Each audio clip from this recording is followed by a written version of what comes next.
So first of all, imagine that patient. What are they going to search? And when they search that, do they find you? Hello and welcome to another episode of the Physician Growth Accelerator, a show where we break down your medical practice vitals into systems. We give you the tools to diagnose root cause, to uncover what may be restricting your growth, and most importantly, prescribe what the heck to do about it. I'm your host, Zed Williamson. For the past 2 decades, I've studied human behavior and applied those learnings working with hundreds of medical practices to create predictable growth. You question human behavior? Why? Well, I believe every system is perfectly designed to get the result it gets.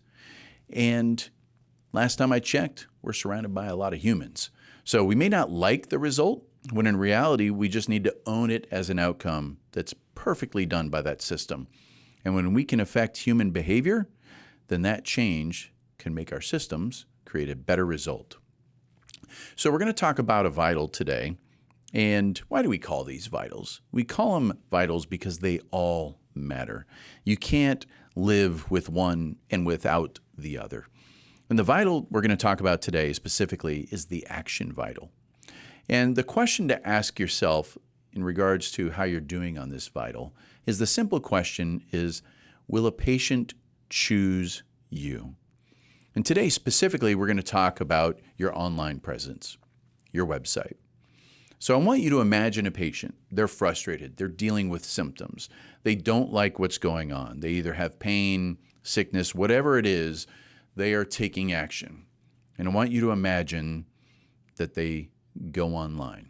Really surprising idea, right? It's where everyone goes.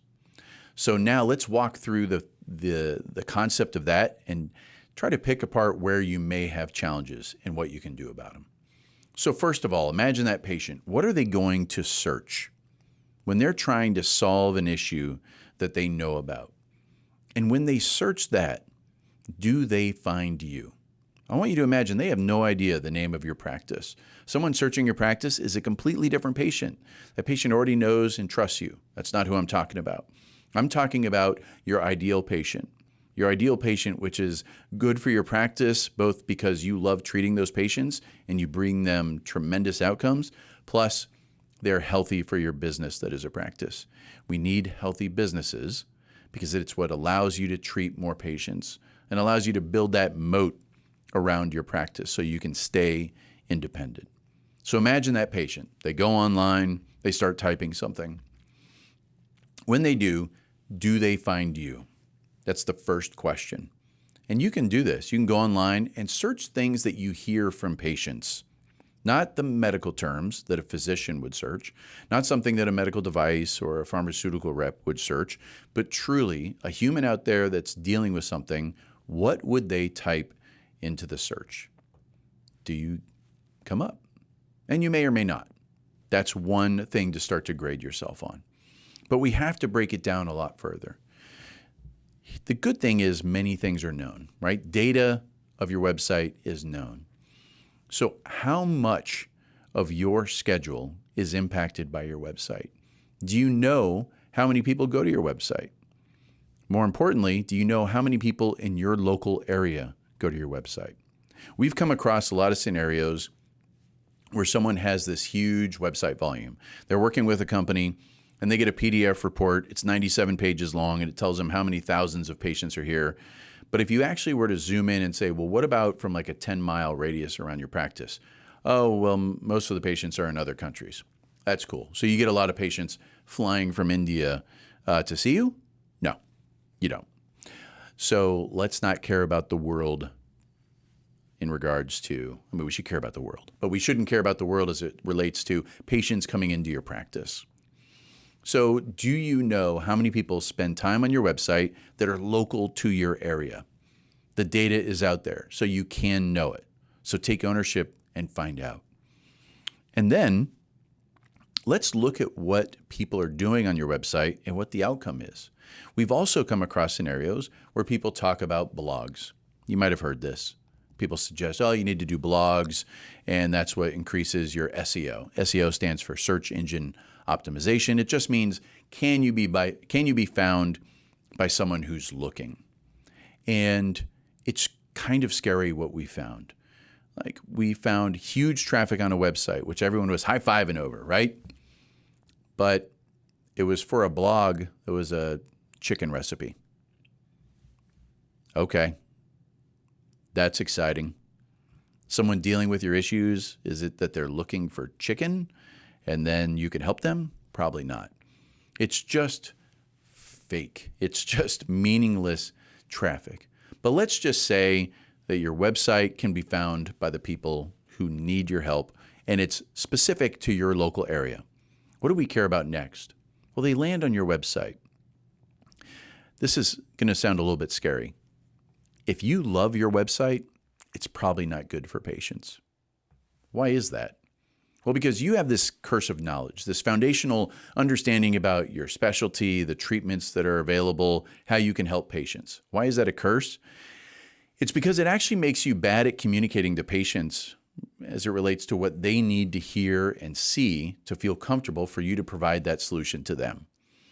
So if there's pictures of just a lot of doctors on the website, if there's gigantic pictures of medical devices, if there's videos of surgery, that's bad. Patients don't get it. They're in a biased state. They see something, and in your brain, you're going, oh, it's only a 1 centimeter incision. And in their brain, they're basically thinking you're taking a guillotine to them.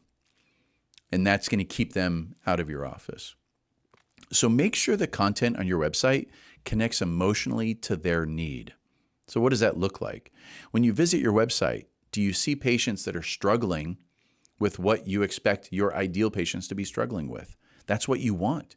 You want a patient to land on your website and say to themselves, they get me. They understand what I'm going through. That means that they believe you're going to be able to help them. And that can feel weird. It can feel weird having images of people struggling on your website. Because if you ask someone, do you like the website? They'll go, well, I'd rather see happy people. But how many websites have you seen where it's like a woman in a sundress twirling in daisies? No one in real life does that. I mean, Sound of Music was a long time ago. But for some reason, every website that is a medical practice has a woman in a sundress twirling in daisies. It's not helping. So what next? This is where people visit your website from. It's your cell phone. So if you're looking at your website on a computer, and that's how you're determining whether it's good or not, keep in mind that you're missing likely 70 to 80% of how people really see your website. Go to your website on your phone. Ask yourself, if you had no idea about this company, would you reach out? Is it easy to consume? Is it easy to connect? We've seen websites that look beautiful on a computer, and then on a phone, they're basically horrible. You want it to be so easy for a patient to say, they get me, they can help me, let me reach out. What that means is a phone number.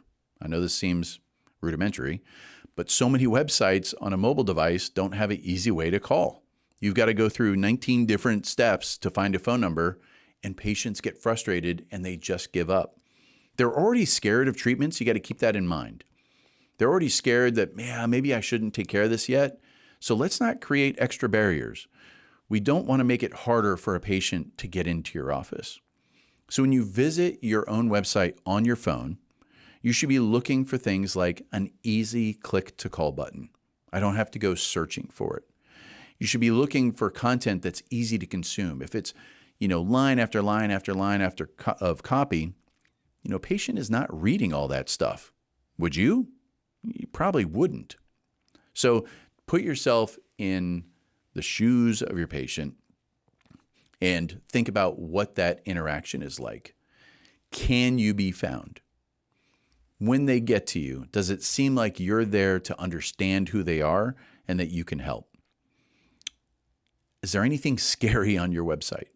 I mentioned medical devices. Let me give it a little bit more clear on that. Sometimes a medical device can feel cool, like, this is this technological thing that we offer. Not everybody does this specific procedure. That can be great. But what looks like a little minimally invasive tool to you looks like a samurai sword to patients. Samurai swords, they don't want that. So look at it from the patient's perspective and visit your website on your phone. Does it connect? Is it easy to contact? And are you paying for content like chicken recipes that drive traffic outside of your local area? These are the signs, okay? So a patient comes to your website, you want them to say, they get me. They can help me. I'm going to easily reach out and contact. Now, there's something that we've come across recently with trying to create easy access to appointments. I have an opinion that it is a great opportunity to be able to let patients book appointments online. But you have to look at the entire system. Just because you offer it may not be good for your specialty. It could be that it's great for existing patients because they see it as easy and they get in, but new patients need that connection sometimes. Or what's connected to your schedule doesn't allow enough access to your schedule for a patient to actually book. So let's avoid websites that look like they're built before the internet. Let's avoid websites that are basically not usable by phone, and go through the process. Click through it. Pretend you're a patient that doesn't know you. They don't trust you yet. Are we making it difficult for that patient to reach out? If you want to grade your website, grade it for emotional connection. Grade it for ease of use and ease of contact. And please visit your website on a cell phone. That is where people are visiting it from.